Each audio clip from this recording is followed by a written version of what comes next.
في لحظة معينة قررتي ما تشرحي أكتر، ما تبرري أكتر، ما تنتظري أكتر، ما ترجعي تسألي نفس السؤال اللي ما إله جواب، ما تعيدي نفس المحاولة اللي استنزفت روحك. ما حدا فهم قديش كان هذا الصمت صعب، قديش كان القرار تقيل، قديش كان في حرب جواتك قبل ما توصلي لهالهدوء.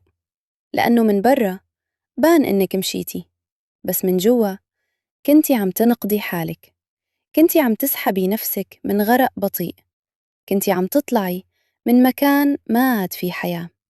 وهو ما حكى شي، ما بكى، ما اعترف، ما قال لا تروحي، ما قال ضلي. بس من اليوم اللي رحتي فيه صار في شي جواه انكسر بصمت وبلا صوت وبلا شهود، وما رجع مثل قبل.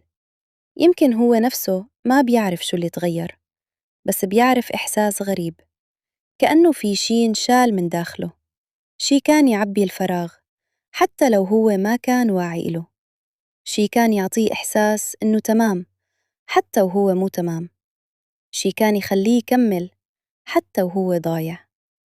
أول شي بينكسر لما المرأة ترحل، مو القلب، الأنا، الصورة اللي كان شايفي حاله فيها، الإحساس إنه مرغوب، إنه مسيطر، إنه كافي، إنه دايماً عنده خيار، إنه ما ممكن يترك.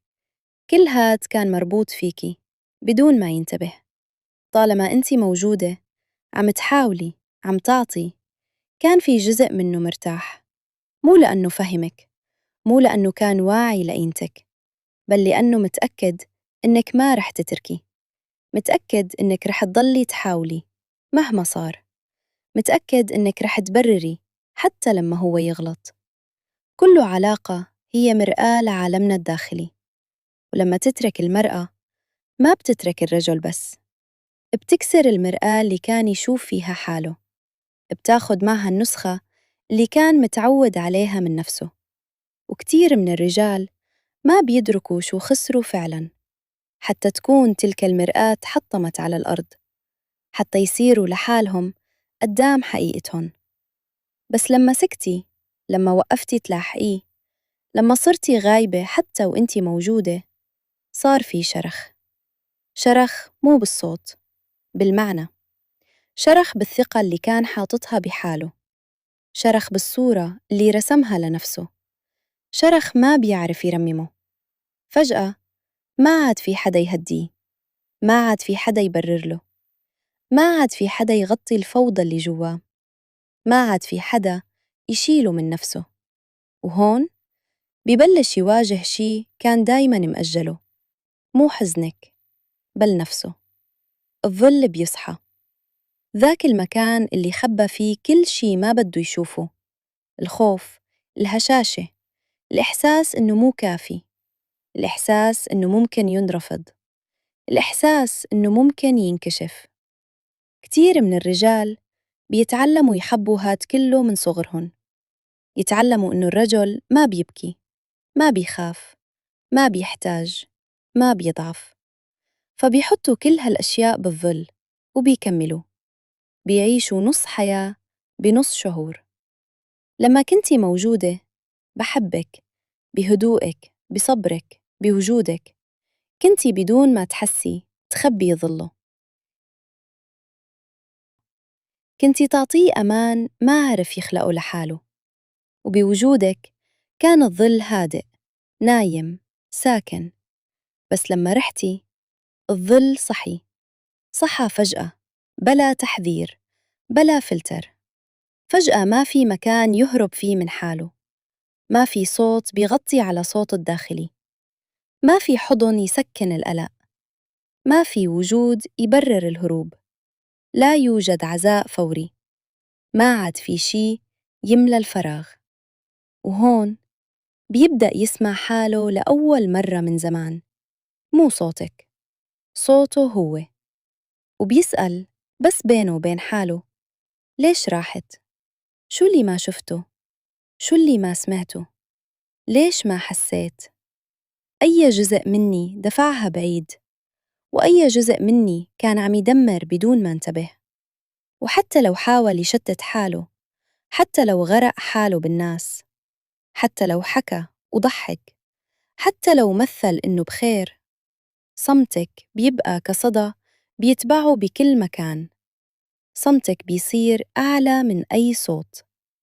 الندم ما بيجي بسرعة، ما بيجي كضربة واحدة، بيجي بصمت وببطء، بيجي متأخر، بيجي لما ما عاد ينفع، لأنه الأنا بطبيعتها تقاوم، تتشبث بالكبرياء، بالأعذار، بما كان الأمر بهالسوء، بهي كبرت الموضوع، بأنا كنت طبيعي.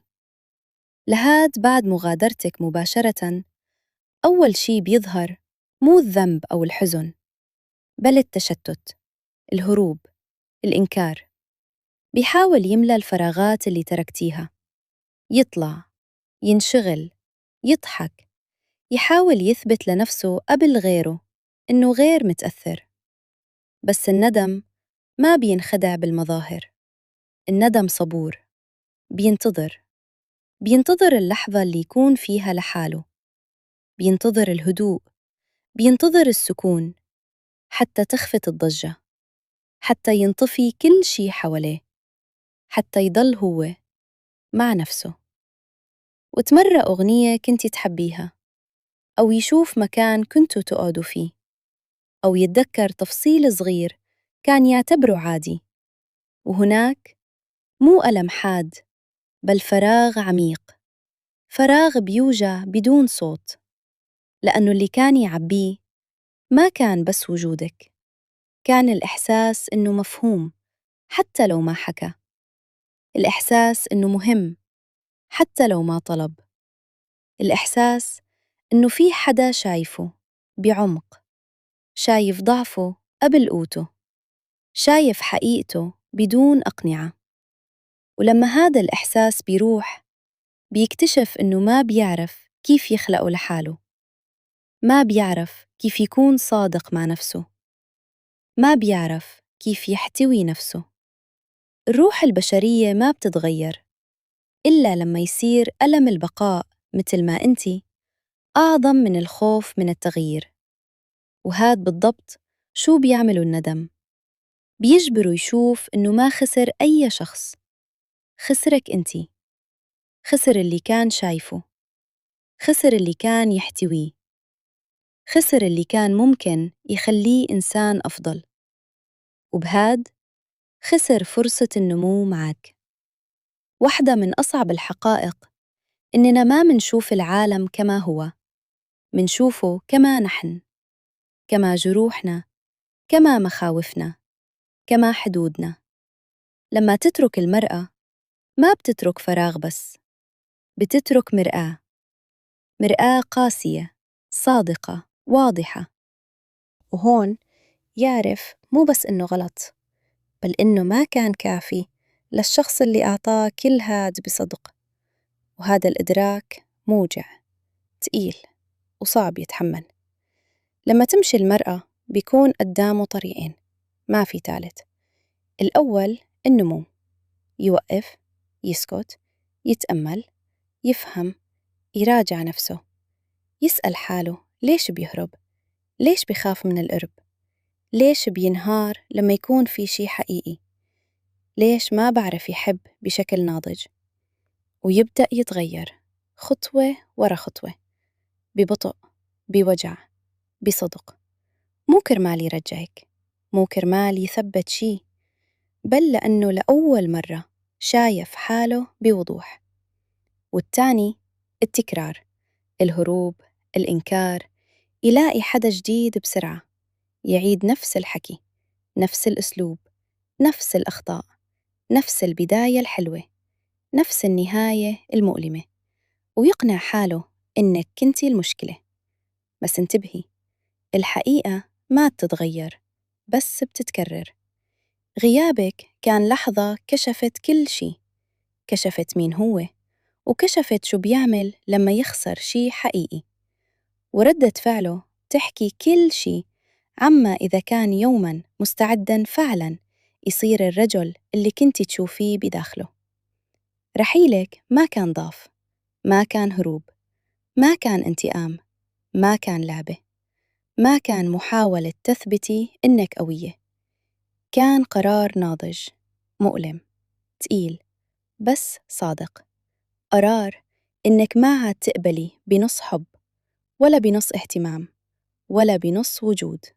قرار إنك توقفي النزيف حتى لو كان فيكي. ويمكن ما حدا صفق لك، ولا حدا فهم، ولا حدا شاف المعركة اللي جواتك، بس انتي فهمتي، انتي شفتي، انتي وصلتي لمرحلة ما عاد فيكي تكملي فيها بنفس الطريقة. لأنك لما مشيتي بهدوء، بدون كراهية، بدون صراخ، بدون دراما، ما كنتي عم تخسري، كنتي عم ترجعي لنفسك. كنتي عم تستردي حالك قطعة قطعة. كنتي عم ترجعي تحسي بنفسك. وهاد مو قرار ضعيفة بتاخده، هاد قرار حدا بيحب حاله فعلاً. حدا تعب من التنازل، حدا تعب من الانتظار، حدا تعب من إعطاء ما بيرجع بشي. الحب الحقيقي بيرفعك، مو بيستهلكك، بيوسعك، مو بيضيقك، بيطمنك، مو بيقلقك. وإذا ما لقيتي هاد، فاختيارك حالك هو أعمق فعل وأعمق حب ممكن تعمليه. هو البداية، مو النهاية. هو الصح حتى لو وجع. بعدين نحن دايماً منغوص بالموضوع بلا تسمعوا الحقيقة. فإذا حسيتي بشي وإنتي عم تسمعي، اكتبي بالتعليقات أنا اخترت حالي. والاشتراك بديب دايف 27 بيسعدني وبيساعدني كمل هالطريق معك. سلام يا صديقتي الجميلة.